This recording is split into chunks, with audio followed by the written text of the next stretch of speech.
after high school, I left my hometown because everybody was just kind of like, I don't want to, like, I can go do what I'm doing here somewhere else.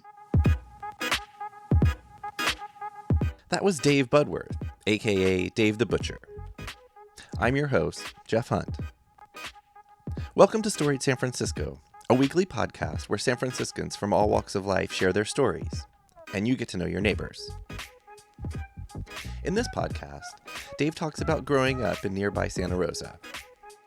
His parents showed dogs and took Dave to dog shows in the city when he was a kid. He shares the story of a trip to Australia as a young man that awakened him to some of his privileges. He came back to San Francisco, where he found work as a butcher and fell in love with the trade. Dave ends this episode describing the type of butcher work he fell into. Here's Dave. So, person I'd never met. He came from the Allsace region, which was Germany at the time. Came to America when he was 16 in the late 1800s.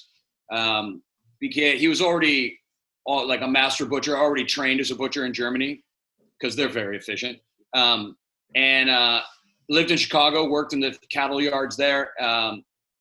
Met what would be my great grandmother. Met her in Chicago. They were both from the Allsace region. Obviously, back then, immigrants kind of stick together, and then they moved to San Francisco, and he opened a shop on Polk and Green, which obviously isn't there anymore, but I ride by that corner on my way to work every day because I live like 4 blocks away.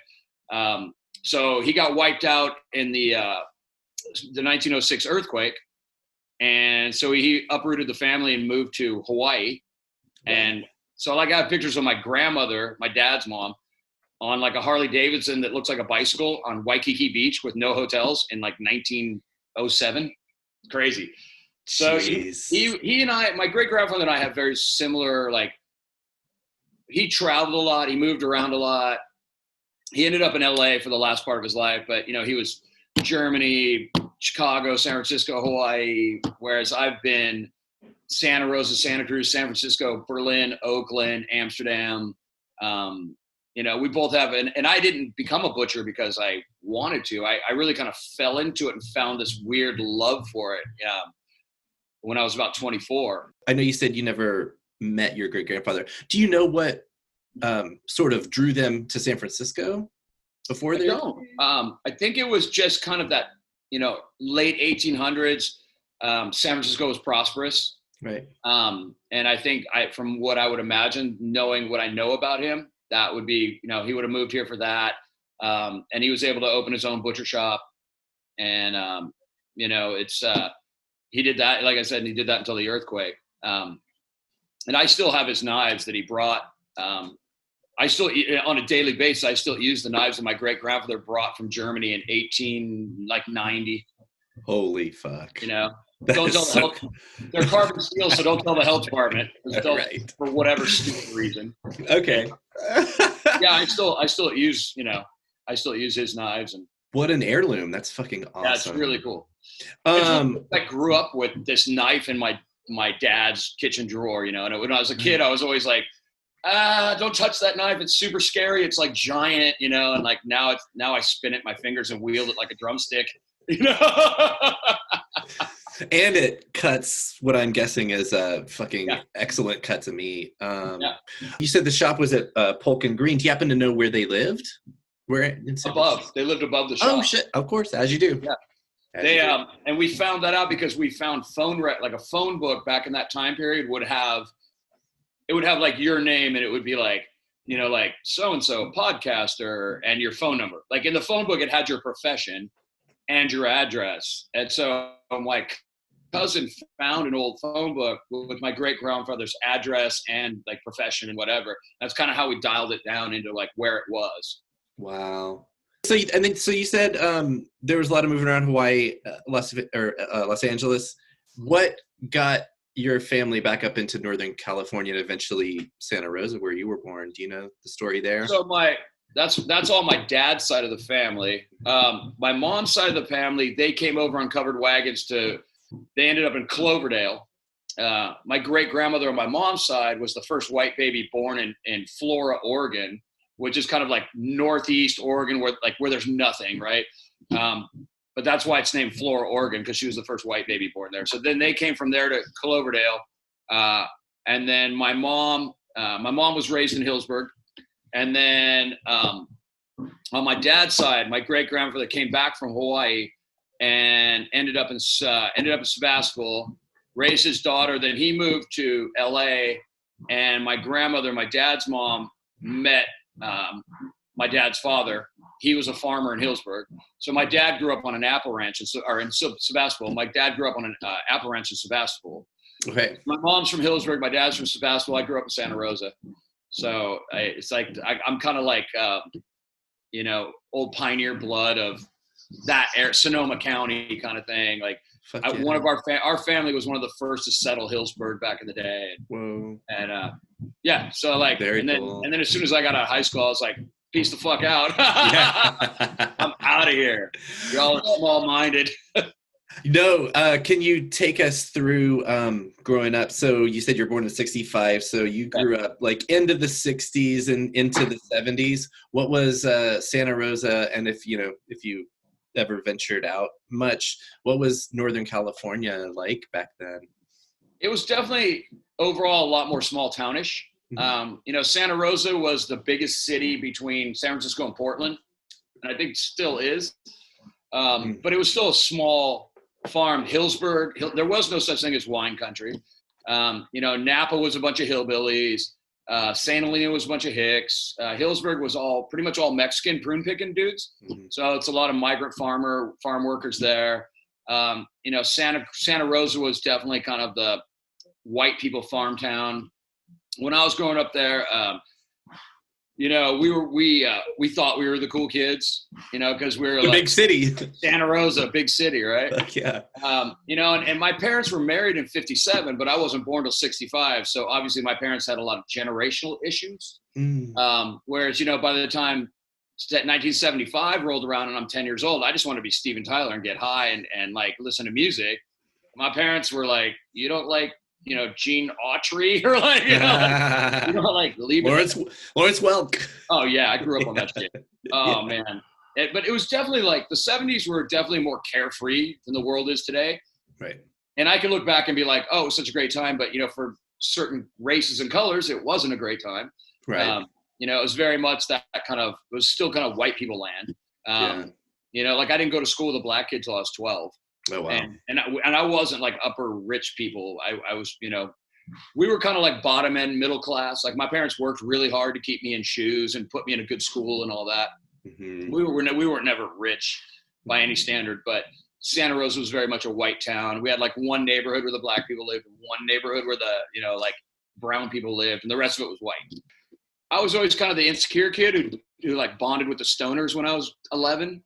So I was always out in the field at lunch smoking cigarettes and getting high, and those were the people that accepted me, because I wasn't like great at sports. I didn't like sports. I was like, I don't get it. I don't want to run around for no reason. This makes no sense to me. And I was just always super into music and like history when I was young. I'm super into history, but I was just super into like music. Music was definitely like, and still is like, the driving thing in my life that makes me, happy. When did you start going to shows? When you were still in Santa Rosa, or? When I was still in Santa Rosa, I started going. I think my first concert was probably like 1980. Okay. Yeah, like ninth grade, like freshman in high school. And who did you see? Ted Nugent and the Scorpions opening on their first tour. So Animal Magnetism tour. And then, then it was like, I was a big Van Halen kid for a while and then big Led Zeppelin head, but never saw them.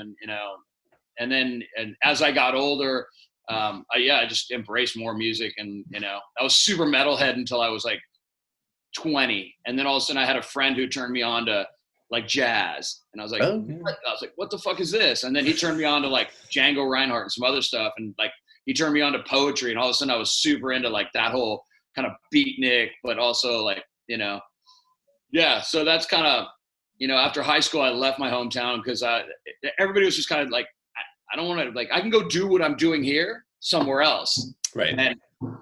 And when I was young, my mother always instilled in me like kind of a sense of travel, and she always taught me to write. Like she sat me down and made me learn cursive, and and ever since I was a kid, I've always been a big journal writer. Like I love to write, and she kind of turned me on to music, even though like she was super into the Carpenters, but she exposed me to music. So it was her version of music was very white, you know, Johnny Mathis, the Carpenters, but you know, my mom very much gave me a sense of culture, and you know, always encouraged me to travel. Did she travel? Do you know? Like, where did she get that from? My mom didn't. So my parents raised collies when I was a kid. Mm-hmm. And so I spent all my weekends as a elementary school, you know, when I was younger, going to dog shows. Oh. And like we had a motorhome, and we always had like 10 dogs in our backyard. My dad was a breeder, and you know, so they would make that was like their hobby. So I had a whole set of friends that were just like my dog show friends that I would see and like where we would like go camp at the Cow Palace for 3 nights, you know, and whatever. I've been in every fairground in California, like when it's not open, you know. I have to throw this in real fast. With Fred Willard passing recently, my fiance and I went back and watched Best in Show. How accurate is that portrayal of that world? It's pretty accurate. Yeah. It is. It's super. It's a really weird world, the dog show world. Right. It's a lot of like, yeah, it's weird. It's when I look back, I'm just like, you know, like I would go with my parents to people's houses, and it was like a lot of white trash people, like kind of white trashy, like, you know, like I've got like 30 dogs and there's dog poop all over my house kind of people, like that kind of thing. Right. And also a lot of like people that are really like with anything, right? You know, you got like this person doesn't like that person, and they all talk smack about each other. It's very much a whole nother social world. Right. You know, but then like my dad, you know, like grooming dogs, like he would like, you know, like blow dry the dogs and like cut their whiskers and like, you know, put cornstarch on their paws so they're whiter, and like just all this kind of crazy stuff. And they really tried to get me into it. I was like, yeah, no, not my thing. I don't want to show dogs, but you know. It's caring like way too. I love dogs, but it's like you care way too much about some weird shit about. Yeah, dogs. it's a whole nother world, and yeah, it's fucking weird, man. Yeah. It's totally okay. Weird. So your mom inspired a sense of travel and getting out. So what happened after when you set sail or got your wings? Where did you go and what'd you do?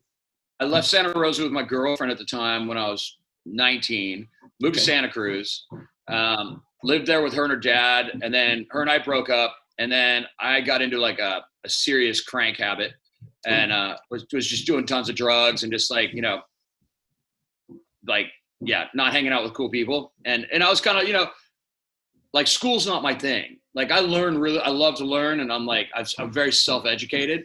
But like my mom always wanted me to go to college and stuff. So, you know, 20 to 24 was kind of my college, but it was like learning that I shouldn't stay up for 8 days at a time and, you know, stuff like that. And maybe my girlfriend being a prostitute's not a great thing, you know? Right. So I kind of did that in Santa Cruz for like 4 years till the earthquake hit in 89. Okay. And I was in Santa Cruz when the earthquake hit, and that was some crazy shit.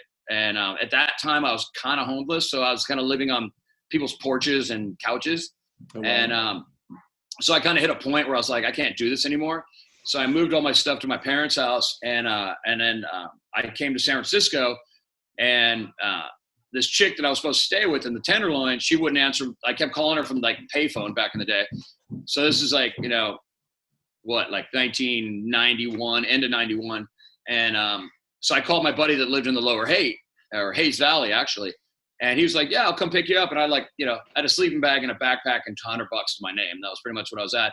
So he picked me up, and that was kind of my introduction to living in San Francisco.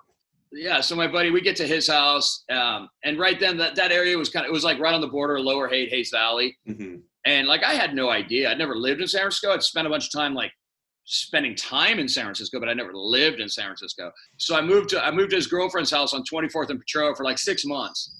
Okay. And I would take the 33 from 24th and Petro to Ashbury and Frederick, where I got a job at the Ashbury Market, which is where my cousin worked. And he got me a job at the Ashbury Market back in the day when it was owned by the Wongs.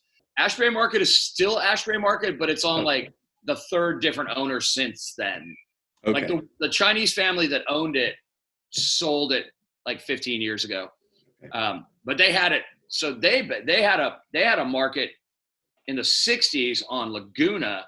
And when they put the freeway in, or even the 50s, when they built the freeway, the city was like, yeah, eminent domain, you got to go. Here's some money.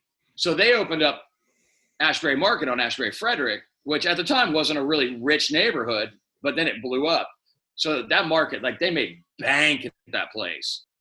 Do you remember your very first time to visit San Francisco and your impressions of it? My earliest memory would probably be like when I was, 8 to 10. Okay. I remember going downtown to see my godfather with my mom and dad. And then I remember from that age, like my earliest impressions of San Francisco, besides going to the zoo, was we always would be going to some dog show thing, right? So we were always taking like 19th Ave. And I remember being a kid, being like 10 years old and thinking like, I would never live here because it's always cloudy and always gray. And like, the houses on 19th Avenue, who the fuck wants to live there, right? It's like, and I remember being a kid, like I would never live in San Francisco. And that was my impression of San Francisco, was pretty much 19th Ave for the longest time. Okay. And then once they built in the mid 70s, when they built a ferry from Larkspur, and they built the Embarcadero Center in the 70s. So my godparents and my god brother and sisters, they lived in Larkspur. So I would always spend like a week or two during school holidays with them, and we'd hang out.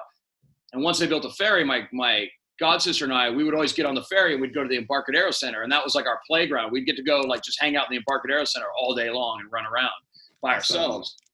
So to me, the Embarcadero Center still like really embraces that 70s architecture and a big part of my childhood. I still love walking through the Embarcadero Center. Like it's just the different like levels and the way it's built. And then like the whole like plaza out in front of that, like the Hyatt Regency was huge. Like we would be kids and just go in there and just trip out on like looking at the sculpture and the different floors. And like we'd ride up and down the elevators for fun. And like, and so that whole part of San Francisco is huge for me. And and especially since they tore the freeway down, it's like so much better. Mm-hmm. Like I grew up with the 480 going across the ferry building all the time. Right. And, we would go and like they always had the flea market at Justin Herman Plaza, and like we'd go there and buy stupid puka beads in the 70s and stuff like that. But that's kind of my earliest San Francisco impressions. Okay, sorry about that detour. Let's jump back into moving over to Potrero and 24th. Did you say 24th of Potrero? Yeah. And what's funny for me, that time period. So when I was like sophomore, junior, senior, and the year after high school, those 4 years, I spent so much time hanging out on Broadway and Polk Street, right? And so I hung out in the city a lot. And like I would always be just running around, like hanging out the Mabuhay, the Stone. Back in the 80s, there was like all these rock clubs in North Beach. There was Wolfgang's, the Old Waldorf, the Stone, the Mab, the Rock on Broadway, right? So there's all these like clubs, and then like I watched the mosh pit become invented. Like, wow. Like I used to hang out at the Mabuhay, which was all skinhead punks, and then across the street was a Stone with was all long hair, like Exodus, like Possessed, Death Angel guys. And then I watched I was part of the scene of like the skinheads coming over and hanging out with the long hairs, and they kind of hated each other at first, and we all started getting along through the miracle of drugs. And and then that's how the mosh pit started. And it started like in the Stone and at Ruthie's in Berkeley, and with all these kids who were like dropping acid, doing speed, and listening to like metal bands and punk bands.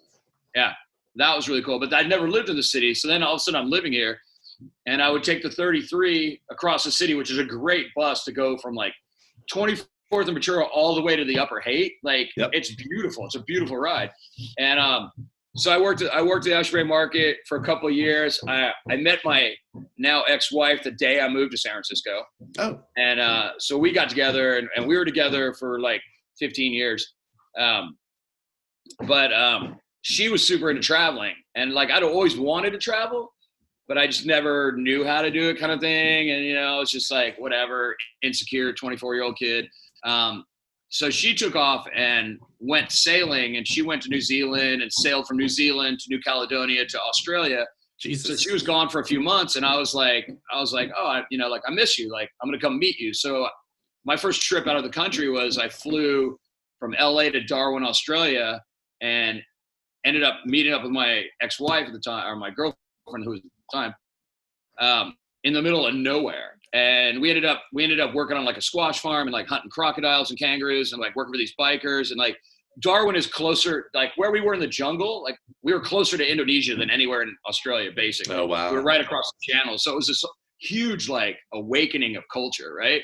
Yeah. So, so like all of a sudden I'm in the middle of nowhere and I'm like, these guys could kill me and nobody has a clue where I am. Right. And it was funny. It's like the guy I worked for, his name was Weed.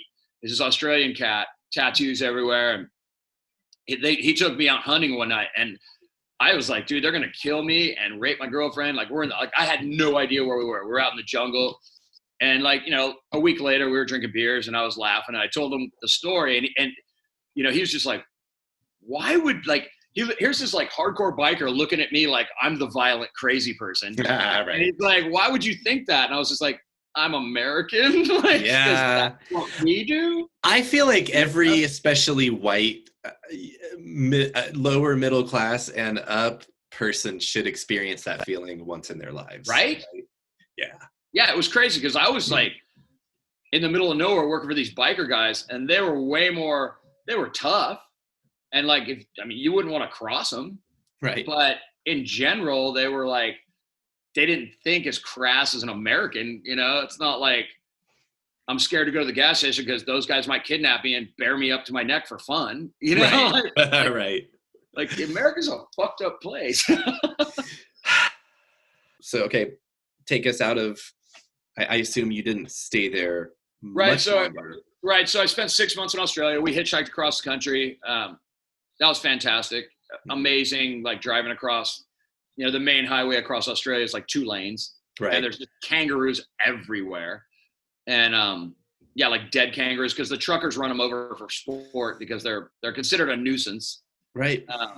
It's that weird, and super heavy racism out in the jungle in Australia. Heavy, like we came across some really sketchy situations where there's like 6 bikers and a naked Aboriginal chick in a pond, and it's like, turn around now, around. Yeah, like not cool. Like I went to this one town called Camowheel. We're talking 1991, and they had a pub, and I go in the pub, and behind the bar is a room with a pool table. And so I go in there, and there's like a window from that room to the bar, and I'm like, sweet, let's play some pool. And I lean in the window to the bartender. I'm like, hey, can I get a couple beers? And he's like, looks at me shocked. He's like, what are you doing in there? And I'm like, I want to play pool. And he's like, that's the Boong's room. Get out of there. And like, oh, this is where the black people get to hang out? And like they had separate bathrooms for black people in that town. Jeez. It was that weird, like I'd already heard about like racism from America in the 50s when like, segregation and all that. I'd never experienced it. Right. But out in the middle of nowhere, Australia, it was just like, oh, that still exists. Jeez. So, that was trippy. But that was a great trip. Like we hitchhiked across the country, did all that, came back, landed back in San Francisco, and fell into being a butcher. I kind of fell in love with being a butcher at Ashbury Market before I'd gone to Australia. Okay. But I hadn't really done it much, but I was really fascinated by it. And when I was in Australia and I was working for these bikers, they would raise pigs and then slaughter them and sell them to the neighbors as like a side money. And I was just kind of like, I just thought it was really cool. Like the dude I worked for, like knives on his side, like wearing a chain. I'm like, I've always loved gear. It's like I was a catcher in Little League, not because I was good, but because I liked the gear. Right. And so I was like, that's cool. And when I came back, I got a job at the real food market on Sutter, between Van Ness and Polk, which doesn't exist anymore. Right. And the guy, it was a real small meat counter. It was just me and the manager, and I didn't know shit. And he taught me some stuff, but then he left, and I hustled my way. And I was going to sail to Hawaii with my girlfriend at the time, but then I was like, well, if I stay here and I take on this manager job, even though I don't know anything, it'll look good on a resume. The only thing else I have on my resume is like fired drug addict. It's like. Right. So I was like, I'm 26. I should probably like start building a resume. I guess. Maybe. And so I started doing that. So then I kind of was managing this meat department for a couple of years, and I learned a lot. I taught myself a lot. I would call my fish guys and ask them how to fillet fish. But I really dug what I did. I really dug the job. Did the dude who butchered the pigs in Australia, did he teach you any of that stuff? Oh, okay. No, you just saw it. Yeah, I just saw it happening, and I helped him like wrap some pork chop. I didn't really do anything, but I was just really fascinated by it. Like in a weird like primordial way, it connected with me. So then I started doing it. I did it for a couple of years at Real Foods, and I was like, this is cool. Like when people ask what you do for a living, I really like saying I'm a butcher. That I really dig that. It just really was awesome for me. And then my friend who was squatting in Amsterdam, he's like called me up, and I hadn't seen him in a long time. And he's like, hey, there's $500 at Western Union. Come visit me. I'm like, whoa.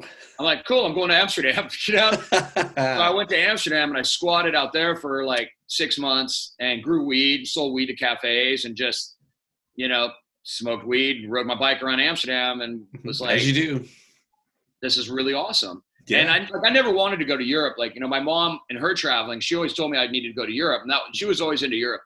And I was always kind of like, that's where all the white people go. It's like white people Disneyland. Fuck that. I want to go to Madagascar. I want to go to like crazy places, Right.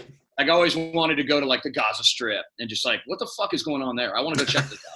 Like that's some crazy shit. Like just flash your peace signs and be like, I'm just checking it out, y'all. Like I'm cool over here. Like, I'm on your side. But my buddy bought me a plane ticket. So I was like, I guess I'm going to Amsterdam. And then I just fell in love with Europe. I was like, this is the most civilized country I've ever been to in my life. Like you can smoke. It's like basically if you're not being an asshole, cool, whatever you want, just don't be a dick, which it fits in right with how I think. Exactly. That's my slogan. So I did that for like 6 months, and then I came back and moved in with my girlfriend in Oakland, and over on like 40th and Broadway. Okay. And then I got a job at this old school butcher shop in Rockridge called Verbrugi Meats. It's like right next to Allsace Market. It's right like College in Claremont, across from the Safeway. Yeah. So on my resume it says managed meat department, all this bullshit. And so the dude hired me, and about 2 weeks later he's like, you don't really know half what you said, right? And I'm like, yeah, no. And he's like, but you're really good with the customers, so we're gonna keep you. And I'm like, all right, cool.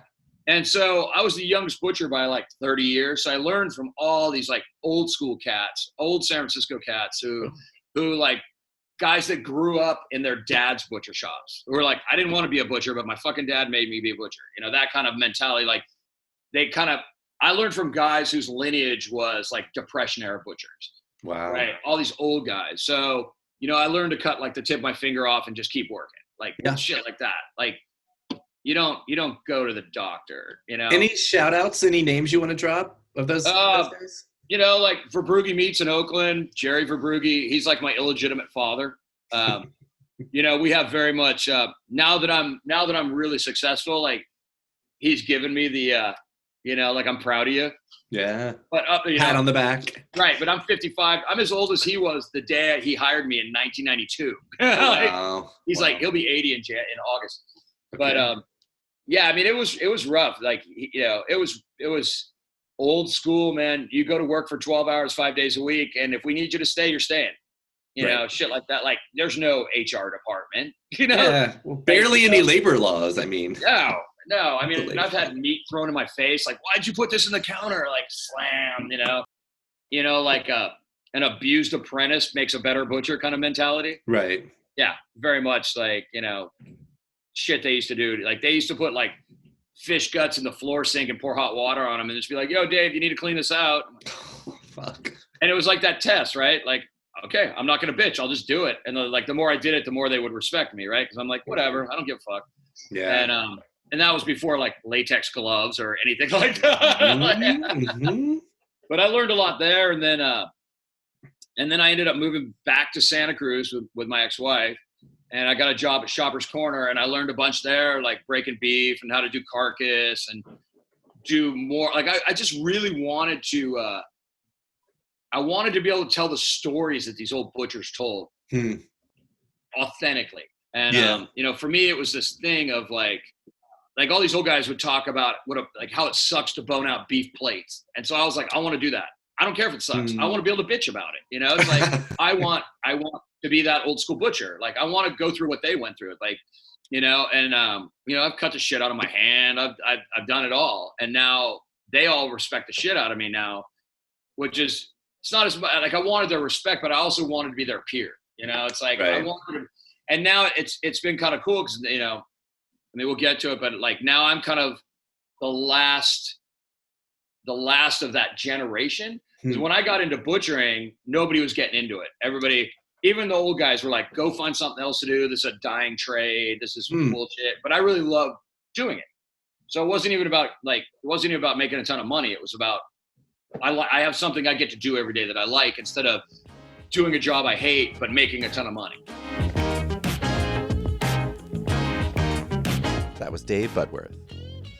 Join us Thursday when Dave will share more stories from his life and his business, Marina Meats, during the pandemic. Music for Storied San Francisco is by Otis McDonald. Photography is by Michelle Kilfeather. The show is hosted and produced by me. Michelle and I have produced more than 120 episodes over the last 3 years, and you can find them all over at our website, storiedsf.com.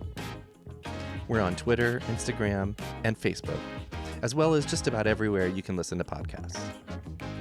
Please subscribe to stay up to date on all the content we publish. And if you have any feedback for us, or you just want to say hi, our email is storiedsf@gmail.com. Thanks for listening. Stay strong, stay safe, and stay healthy.